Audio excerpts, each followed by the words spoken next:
Thanks a lot. So let's go back to that doctor's appointment.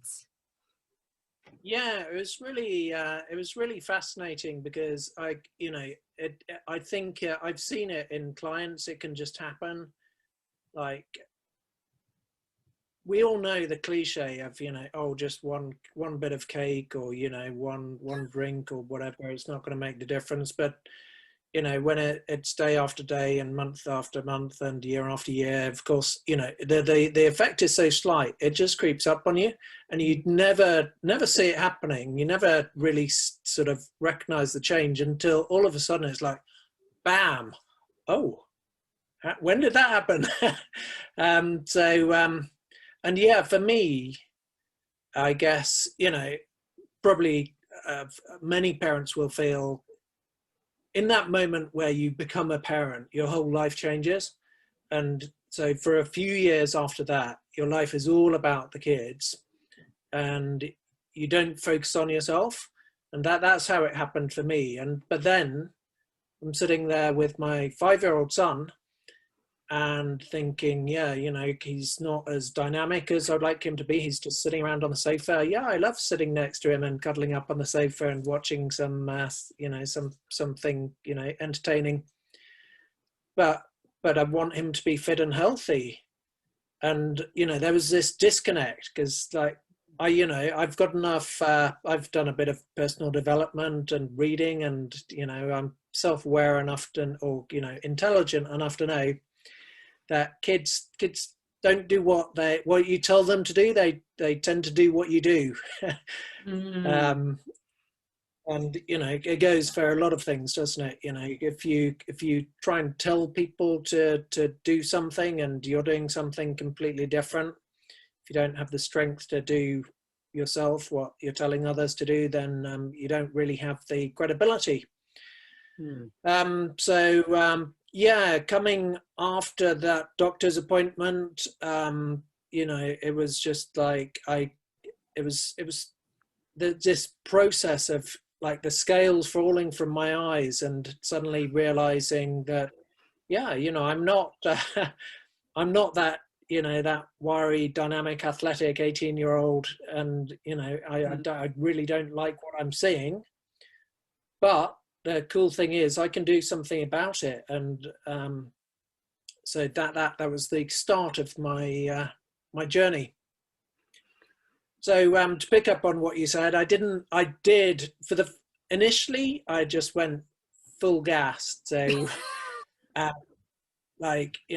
just thought, because I knew that I could drink a load of beers or something, or drink a load of wine, and then I could eat a whole pizza. And that was a shock. You can eat like a whole large pizza, still be hungry. You can see on the box that that's like 1,500 calories and you're still hungry. And that's on top of all the junk, the crisps, chips, and, alcohol.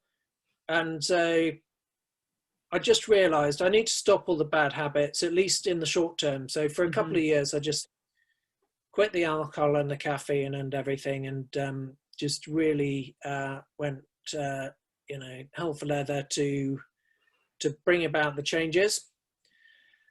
And I made every mistake in the book, because, some people will say, oh, well, I lost 20 kilos in 20 weeks or something. I think a sustainable long-term weight loss is probably, maybe £1 a week or something. Yeah. But I probably should have been able to do it a bit quicker. But yeah, I think what I found on this journey was, the real beauty of it was, I'm fortunate that we have 2 sons. So I was able to combine my activity with fatherhood. So taking Alex, my older son, to athletics, taking Tommy to football, but after the first few months taking my son Alex to athletics, just this realization that, yeah, I can sit on the bleachers surfing, playing with my smartphone, or I can get out there and help a bit because they need some help. Right. And then trying to fit everything in, as you know, being a busy parent, it's like, you know, driving here, waiting, you know, then trying to fit in your own exercise. It was like, why am I running around and, you know, not doing what Alex is doing? So I can do the athletics. It looks like fun. So I got into competition alongside him, and that was such a pleasure. So after a few years, I got fairly good at athletics, ended up competing in masters athletics. So what's athletics exactly? I was doing... Is this like strongman or no, what's it equivalent to in Canada? I was doing 400-meter sprint, 200 and 100. Whoa. So all track and all sprint, which is ironic because genetically, I think my profile is all sort of slow twitch, but I got like to the top 30 in my age category in masters athletics.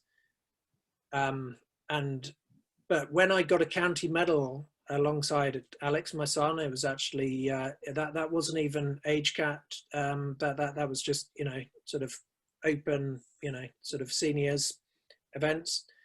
So that was really cool because my goal going into that was, I guess I was fighting age. I had this, as I started to transform my health, I set myself this challenge that what if I could actually be faster at age, you know, 40, 42, whatever, than I ever was as a kid. And it wasn't too high a hurdle because although I'd done track at school, I wasn't brilliant.